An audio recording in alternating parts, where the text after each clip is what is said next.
जो आज सबसे बड़ा हॉट टॉपिक है जम्मू कश्मीर को लेकर, वो है जो प्राइम मिनिस्टर की मीटिंग कल हुई, जो 14 पॉलिटिकल पार्टीज के लीडर थे, जिसमें नेशनल कॉन्फ्रेंस, कांग्रेस, बीजेपी के भी कुछ लोग थे, सीपीआईएम के थे, और सजाद लोन वगैरह जो थे, जो दिल्ली गए थे कल प्राइम मिनिस्टर से मिले। 3.5 घंटे जो है वो ये मीटिंग चली। अब सवाल यही पैदा होता है कि इस मीटिंग के बाद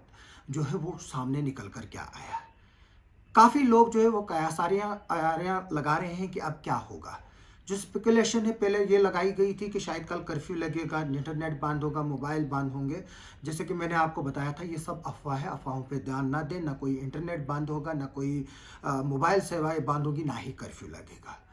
ये एक ऐसा पॉलिटिकल प्रोसेस था, क्योंकि जो जम्मू कश्मीर है वो एक हॉट बेड है न्यूज़ का। आपने देखा होगा कि जब से यहाँ पर 370 और 35A को हटाया गया, और जो फॉर्मर चीफ मिनिस्टर थे जब उनको जेल में डाला गया, तो इंटरनेशनल मीडिया में जो है ये न्यूज़ें जो है वो काफ़ी सुर्खियों में रही। चाहे उमर अब्दुल्ला का जेल जाना, चाहे फारूक अब्दुल्ला को नज़र बंद करना, चाहे महबूबा मुफ्ती या बाकी लीडर्स को जो है वो डिटेंशन में रखना है, ये जितने भी इंटरनेशनल मीडिया हाउसेज है उनमें जो है ये जो है वो खास खबर रही। कहीं ना कहीं जो बीजेपी की गवर्नमेंट है उसको भी जो है वो प्रेशर था कि जम्मू कश्मीर में जो है वो डेमोक्रेटिक प्रोसेस को फिर से शुरू किया जाए, और यहाँ पर जो है वो किस तरह से इलेक्शन कराया जाए, और किस तरह से माहौल जो है वो कंड्यूसिव कराया जाएगा। क्योंकि जो डेमोक्रेटिकली इलेक्टेड गवर्नमेंट है वो किसी जो एलजी की गवर्नमेंट है या कोई भी गवर्नर रूल है, उसके मुकाबले में जो है उसको एक बहुत बड़ी अहमियत है डेमोक्रेटिक कंट्री में जैसे कि इंडिया है। जो ये गवर्नर रूल है या एलजी का रूल है, ये किसी भी डेमोक्रेटिक कंट्री में किसी भी गवर्नेंस का मुतबादिल नहीं हो सकता है, जिसको हम आम तौर पर जो है वो ब्यूरोक्रेटिक रूल भी कहते हैं। इसमें जो है वो काफ़ी चीज़ें सामने निकल कर आ रही हैं। कुछ बोल रहे हैं कि अमेरिका में जो है वो सरकार बदली, उसका प्रेशर है, चाइना का प्रेशर है। कुछ ये भी बता रहे हैं कि जो ओआईसी है उसका भी प्रेशर है, क्योंकि जो इस्लामिक कंट्रीज़ है, जो हिंदुस्तान के लोग हैं जो बाहर काम करते हैं, और अगर इकॉनमी में जो है हिंदुस्तान की सबसे बड़ा हिस्सा जो है वो जो अरब कंट्रीज़ में इनके लोग, जो यहाँ के लोग काम करते हैं, वो जो पैसा है वो वहाँ से बेचते हैं, वो एक इकॉनमी को जो है वो काफ़ी बूस्ट करता है। जबकि यहाँ पर कोविड की वजह से पिछले 2 सालों में जो है वो इकॉनमी और जीडीपी जो है वो माइनस में स्लिप कर गई है, और हम जो है वो डिसइन्वेस्टमेंट करके जो चीज़ें हमने पिछले 70 साल में जमा की थी उनको जो है वो बेच रहे हैं, जिसमें एलआईसी भी है, एयरपोर्ट्स हैं, सब काफ़ी चीज़ें जो है वो हम डिस इन्वेस्टमेंट कर रहे हैं, और प्राइवेट सेक्टर्स को बुला रहे हैं कि आप इनको ले लीजिए और इसको जो है वो चलाइए। तो अब क्या फैक्टर्स है, क्या नहीं है, आया चाइना फैक्टर है, आया पाकिस्तान फैक्टर है, आया गल्फ कंट्रीज़ का फैक्टर है, जहाँ पर हमारे जो जवान काम करते थे उनके जॉब जो है वो चले गए हैं। क्योंकि जम्मू कश्मीर जो है वो इसको एक टैग है कि ये हिंदुस्तान में वाहिद जो है वो मुस्लिम मेजॉरिटी स्टेट है। तो अब जो प्रोसेस शुरू हुआ है, चाहे इसके पीछे कोई भी रीज़न हो, चाहे अमेरिका की जो बिडेन की सरकार हो, चाहे चाहे चाइना का जो इस वक्त लद्दाख में दखल अंदाजी है वो इशू हो, चाहे जो ओआईसी है या गल्फ कंट्रीज जो इंडिया के साथ ट्रेड करते हैं उसमें जो फ़र्क पड़ रहा है वो इशू है। लेकिन सबसे बड़ी सामने पॉजिटिव बात ये निकल कर आ रही है कि डायलॉग जो है वो शुरू हो गए हैं। जिस पॉलिटिकल पार्टीज़ को जो है वो गुपकार गैंग के नाम से जाना जाता था, चाहे वो बीजेपी के लोग हो, चाहे हमारे होम मिनिस्टर है, उन्होंने चाहे उनको पाकिस्तानी एजेंट कहा हो, या उन्होंने हिंदुस्तान के झंडे का जो है वो अपमान किया है, या कुछ भी किया हो, वो जो है वो अब पास्ट है। क्योंकि यही जो है चाहे वो शेख फैमिली हो, चाहे अब्दुल्ला फैमिली हो, चाहे वो कांग्रेस के लोग हो, जिनकी वजह से अगर आज जम्मू कश्मीर हिंदुस्तान का हिस्सा बना हुआ है, वो इन्हीं फैमिलीज़ की वजह से बना हुआ है, और इन्हीं पार्टीज़ की कुर्बानियों की वजह से है, जिन्होंने अपने पॉलिटिकल वर्कर्स को जो है पिछले मिलिटेंसी 30 साल के टर्माइल में खोया है, और आज जम्मू कश्मीर जो है वो इंटीग्रल पार्ट ऑफ इंडिया जो है वो बना हुआ है। तो आप कहीं ना कहीं जो है इन लोगों को जो है वो नज़रअंदाज नहीं कर सकते थे, और प्राइम मिनिस्टर ने जो है वो आज जो इनिशिएटिव जो कल लिया, जो मीटिंग का था आल पार्टी का, ये एक बहुत ही बड़ा अच्छा इनिशिएटिव है। अब हम देखते हैं कि इसमें जो है वो गवर्नमेंट्स का क्या रिस्पांस रहा, और जो हमारे पॉलिटिकल लीडर्स हैं उन्होंने क्या कहा। अगर हम बात करें, महबूबा मुफ्ती ने जो है वो बताया है कि उन्होंने जो क्रॉस बॉर्डर ट्रेड है, चाहे वो रावलाकोट हो, चाहे मुजफ्फराबाद रोड हो, उसको खोलने के लिए बात की, दोबारा से उसको शुरू करने की बात की। उसने कहा है कि पाकिस्तान से बात की जाए, जैसे जो एक सीज फायर इस वक्त चल रहा है उसको वेलकम किया है, और उन्होंने बताया कि इन्फिल्ट्रेशन कम हुई है, ये भी अच्छी बात है। पाकिस्तान से बात की जाए ताकि जो खून खराबा जम्मू कश्मीर में है उसको जो है वो ख़त्म किया जा सके। तो महबूबा मुफ्ती जो है वो अपने स्टैंड पर जो है वो टिकी रही। हालांकि आपको याद होगा कि जब महबूबा मुफ्ती चीफ मिनिस्टर थी तो उन्होंने काफ़ी स्ट्रांग स्टैंड लिया था कि जो यूथ आर्म्स उठा रहे थे उनके खिलाफ, और उन्होंने नौजवानों से अपील की थी कि आप जन्नत को जाने का ये शॉर्टकट रास्ता ना ढूंढे, ये जो है वो नाजायज़ है। और इसके बाद जब होता है कोई एनकाउंटर में यूथ मरता है, उसके जो माँ बाप होते हैं पीछे वो तनहा रहते हैं, ये किस तरह का जुल्म है और ये किस तरह की सज़ा है। तो जो कुछ हुआ पास्ट में हम उसको दोहराना नहीं चाहते हैं, लेकिन महबूबा मुफ्ती ने भी जो है वो जो एक ऑल पार्टी जो मिले, उनकी सबसे अगर बड़ी यूनानिमस डिमांड थी वो ये थी कि स्टेट को जो है वो रिस्टोर किया जाए। गुलाम नबी आज़ाद ने जो है वो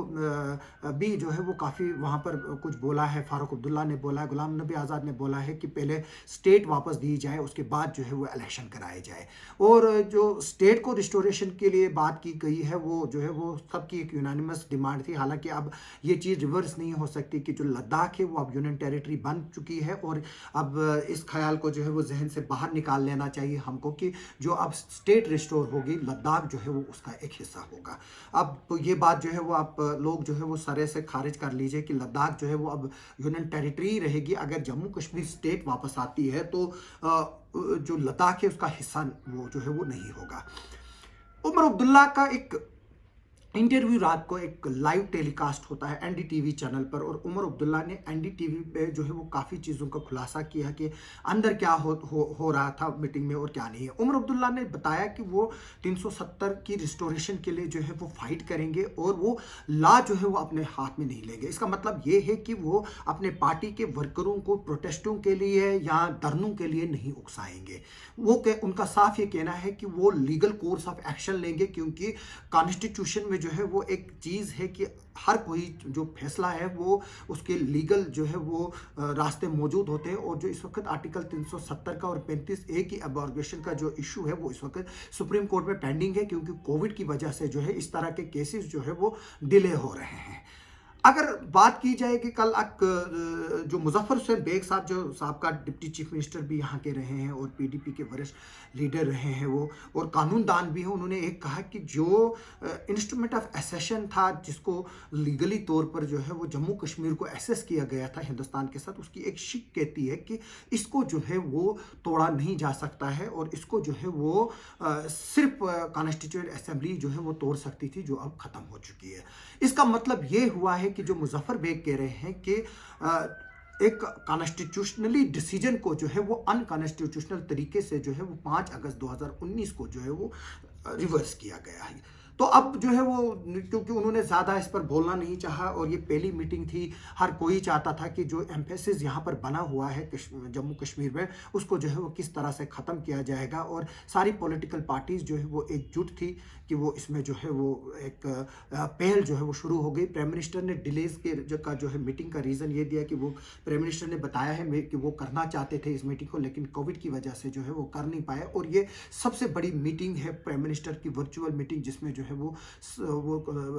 पार्टी के लोगों से जो है वो मिले और उनके साथ बैठे कोविड के बाद। तो उमर अब्दुल्ला ने जो है वो एक और बात बताई कि वो इलेक्शन नहीं लड़ेंगे। वो इलेक्शन तब तक नहीं लड़ेंगे जब तक कि जो जम्मू कश्मीर की स्टेट जो है वो पूरी तरह से जो है वो रिस्टोर नहीं होती। उनका ये कहना है कि ये कट आउट स्टेट नहीं चाहिए हमें, जैसे दिल्ली को जो है वो पावर जो है, बेशक वहाँ पर चीफ मिनिस्टर है लेकिन पावर जो है वो सेंटर के पास। उन्होंने कहा कि उनको एज इट इज़ स्टेट चाहिए। उनको जो JNK का काडर था, चाहे वो IPS काडर था, IAS काडर था, या जो JKAS है जो जम्मू कश्मीर का अपना काडर है, उसको भी जो है वो रिस्टोर किया जाए। और उमर अब्दुल्ला का कहना है यहाँ पर बाहर से, राजस्थान से, मध्य प्रदेश से या गुजरात से या बाकी जगहों से क्यों जो है वो आईएएस या आईएफएस या बाकी जो काडर है वो आएंगे और यहाँ पर जो है वो नौकरियाँ करेंगे, जबकि जम्मू कश्मीर का अपना काडर है और उनको ही जो है वो यहाँ पर नौकरी करनी चाहिए। उन्होंने अपने अलावा जो है वो ज़मीन राइट्स, जॉब राइट्स और बाकी राइट्स की भी जो है वो बात की। और उमर अब्दुल्ला ने ये नहीं बताया कि उनको क्या लगता है, उनका यही कहना है कि ये एक स्पेक्युलेटिव जो है वो नहीं होना चाहते हैं। और उन्होंने एनडीटीवी को ये भी बताया कि वो ऑन ईयर कुछ नहीं बताना चाहते हैं। जबकि जो द हिंदू की जो सीनियर एडिटर है, जो फॉरेन अफेयर्स एडिटर है स्वास्नी हैदर, उन्होंने एक आर्टिकल लिखा है जिसमें उन्होंने काफ़ी फैक्टर्स को जो है वो एक रीज़न बताया है कि जो यहाँ पर जो है वो किस तरह से जो है वो ये मीटिंग जो है वो रन अप हुई। उसमें उन्होंने ये भी बताया कि शायद अमेरिका में जो है वो चेंज ऑफ गार्ड हुआ है, जो बिडेन की सरकार आई वो भी। लेकिन जो प्रोफेसर अमिताभ मट्टू हैं, जो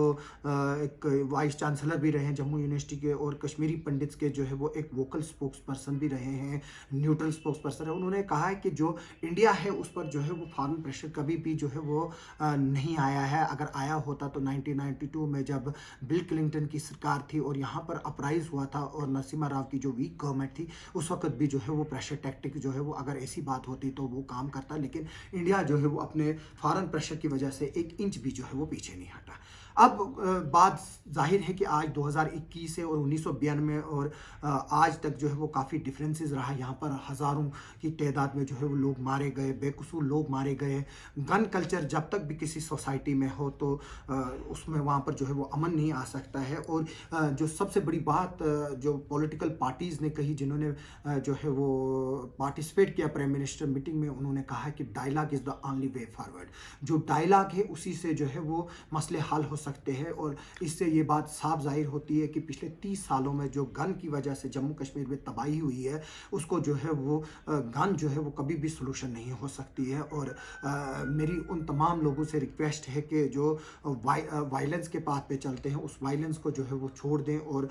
जो डायलॉग से उस पर बिलीव करें, ताकि जो ये इस वक्त इशू बना हुआ है यहाँ पर जम्मू कश्मीर में, उसको जो है वो हल किया जा सके। इसके अलावा जो है वो सबसे बड़ी बात ये हुई कि जो पॉलिटिकल प्रिजनर्स इस वक्त जो है वो जेलों में बंद है, उनको जो है वो छोड़ा जाए। काफ़ी लोग जो है उनको यूएपीए लगाया गया है, अनलॉफुल लगाया गया है, उसमें जो है वो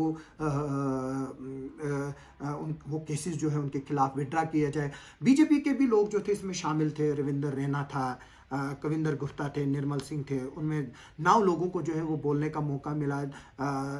तो जो बाकी है, चाहे जो बीजेपी है उसमें कविंदर गुप्ता ने बोला। मुझे नहीं लगता था कि जो कविंदर गुप्ता का जो है वो जो बोलना वहाँ है वो ज़्यादा इम्पॉर्टेंट होगा, क्योंकि वहाँ पर बीजेपी के लिहाज से, क्योंकि वहाँ पर प्राइम मिनिस्टर और जो होम मिनिस्टर थे वो खुद मौजूद थे, MOS डॉक्टर जितेंद्र सिंह खुद मौजूद थे। तो बीजेपी जो है वो इस वक्त गवर्नमेंट में है। हालांकि जो बीजेपी के लीडर्स हैं वो भी डिमांड कर रहे हैं, यूनानिमस डिमांड है कि स्टेट को जो है वो रिस्टोर किया जाए। अब बात सामने आती है कि इलेक्शन की बात की गई और सबसे पहले ये बताया गया कि जो डिलिमिटेशन है उसको इम्प्लीमेंट किया जाएगा और फिर इलेक्शंस होंगे। लेकिन जो गुलाम नबी आज़ाद है, उन्होंने साफ जो है वो कहा है और प्राइम मिनिस्टर से और गवर्नमेंट से रिक्वेस्ट की है कि डिलिमिटेशन के बाद जो है वो स्टेट को जो है वो रिस्टोर किया जाए, फुल स्टेट को रिस्टोर किया जाए, उसके बाद ही इलेक्शन हो जाए। अब इलेक्शन कब होंगे इसके लिए जो है वो कयास आ रहा है कि जो जस्टिस रंजना डिसाई की जो सरबराही में जो बनाया गया है डिलिमिटेशन कमीशन, वो कब जो है वो रिपोर्ट देगा, क्योंकि उनका जो टाइम पीरियड है वो ख़त्म हो गया था और 1 साल की एक्सटेंशन मिली है। इसका मतलब ये नहीं है कि वो 1 साल के बाद ही वो रिपोर्ट देंगे, वो रिपोर्ट कभी भी आ सकती है। वो एक्सटेंशन के बाद 2 महीने, 4 महीने, 5 महीने, 6 महीने के बाद भी आ सकती है। तो जो अप्रोप्रिएट टाइम है इस रिपोर्ट का आने का, क्योंकि जो गवर्नमेंट ने है उन्होंने ऑलरेडी डिलिमिटेशन की जो है वो एक्सरसाइज की है और पिछले दिनों डिप्टी कमिश्नर्स जो है 20 जिले के जो है उनको भी जो है वो रीऑर्गेनाइजेशन के लिए जो है कुछ कमेंट्स मांगे गए थे। जो डिलिमिटेशन है, जो रीऑर्गेनाइजेशन ऑफ कॉन्स्टिट्यूएंसीज होगी, जैसे हमारे किश्तवाड़ की फॉर एग्जांपल मैं बात करता हूँ कि इंदरवाल जो है बोजवा से शुरू होता है, फिर बाद में किश्तवाड़ कॉन्स्टिट्यूएंसी आती है, फिर और इंदरवाल आता है, फिर इंदरवाल के साइड में चलते हैं, फिर और किश्तवाड़ कॉन्स्टिट्यूएंसी है, फिर हम अगर दूसरी साइड से जाएँ, यहाँ से पाडर और नागसिनी है वो किश्तवाड़ कॉन्स्टिट्यूएंसी में है। तो काफ़ी जो है ये फैली हुई है 7,500 स्क्वायर किलोमीटर पे जो है वो 2 कॉन्स्टिट्यूएंसीज फैली है तकरीबन, जिसमें डोडा डिस्ट्रिक्ट है उसका भी जो है वो कुछ हिस्सा है, कारा ब्लेसा है, ठाठरी जो है जो इंदरवाल का एक हिस्सा है। तो इनको भी जो है वो रीऑर्गेनाइजेशन करनी है, तो कैसे होगी, क्या होगी, ये ऑलरेडी गवर्नमेंट के पास मैप है, उन्होंने जो है वो अपनी वो प्रेजेंटेशन दी है और उम्मीद है कि थोड़ी सी इधर उधर की अल्टरकेशन करके जो है वो बाद में एक एक्सेप्ट हो जाएगा वो, और इलेक्शन जो है वो यहाँ पर कराए जा सकते हैं। क्योंकि जो DDCs के इलेक्शन हुए थे उसमें जो है वो बड़ी कामयाबी मिली और लोगों ने बढ़ चढ़ कर हिस्सा लिया, और अब गवर्नमेंट चाहती है, क्योंकि गवर्नमेंट को भी ये जहन में कहीं ना कहीं है कि जो डेमोक्रेटिक इलेक्टेड गवर्नमेंट है वो बेटर है बनिस्बत के जो इम्पोज्ड गवर्नमेंट हो, यानी कि जो प्रेसिडेंट रूल है यहाँ पर अब 3 साल के करीब हुए हैं प्रेसिडेंट रूल के, और 3 के करीब जो है वो LG जो है वो बदल चुके हैं, सत्यपाल मलिक साहब बदल चुके हैं, मुर्मू साहब बदल चुके हैं, अब मनोज सिन्हा साहब हैं। पिछले तकरीबन 1 साल से काफ़ी कुछ हो रहा है, डेवलपमेंटल काम भी जो है वो हो रहे हैं, क्योंकि सेंटर ने बताया है कि हम जो है वो डेवलपमेंटल काम्स पे जो है वो फोकस कर रहे हैं। यहाँ पर टनलिंग बन रही है, रोड्स बन रहे हैं,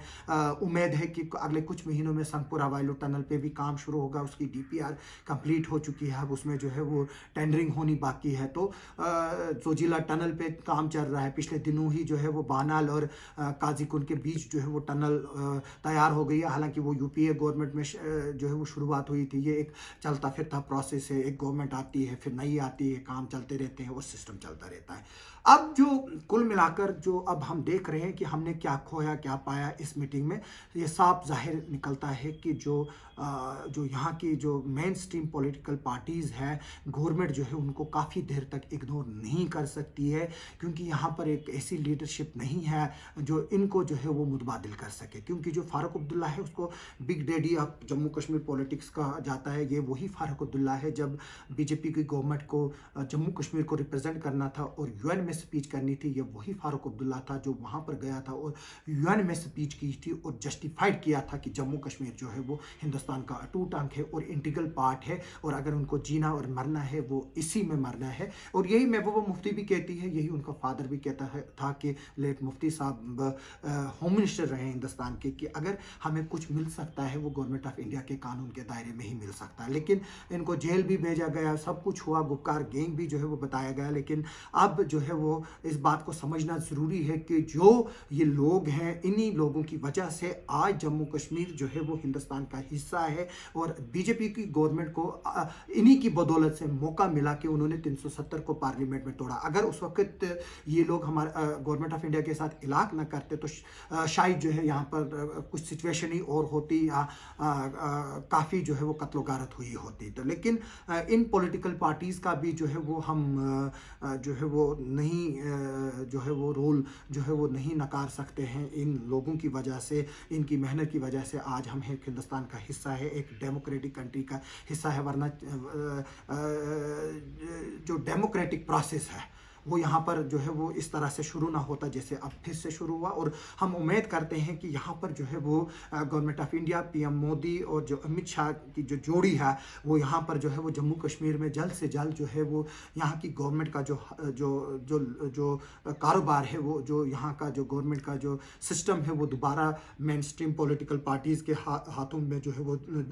देगी इलेक्शन के बाद, चाहे जिसको भी जो है वो मेजॉरिटी आए, चाहे वो नेशनल कॉन्फ्रेंस में हो, PDP हो, यहाँ बने, कांग्रेस आए, BJP आए, जो भी आए। लेकिन जो डेमोक्रेटिकली इलेक्टेड गवर्नमेंट होगी वो जो है वो सबसे बड़ी जो है वो पावर होती है किसी भी डेमोक्रेटिक कंट्री में जैसे इंडिया में है। तो हम साथ में ये भी अपील करेंगे कि इसके साथ साथ जो है वो जो दूसरे स्टेक होल्डर्स है यहाँ पर, उनसे भी जो है वो बात की जाएगी, ताकि यहाँ पर जो है वो गन कल्चर और जो बाकी जो रेडिकलाइजेशन पॉलिटिक्स है उसको जो है वो ख़त्म किया जा सके और जम्मू कश्मीर में जो है वो अमन जो है वो पैदा किया जा सके। आप सब लोगों का सुनने के लिए बहुत बहुत शुक्रिया। मैं आपसे रिक्वेस्ट करता हूं कि आप मेरे YouTube चैनल को सब्सक्राइब कीजिए। अगर आपने सब्सक्राइब किया है तो बेल आइकन भी जो है वो साथ में दबाएं, ताकि आपको जो है वो रेगुलरली मेरे जो अपडेट्स है उसके बारे में नोटिस आता रहे।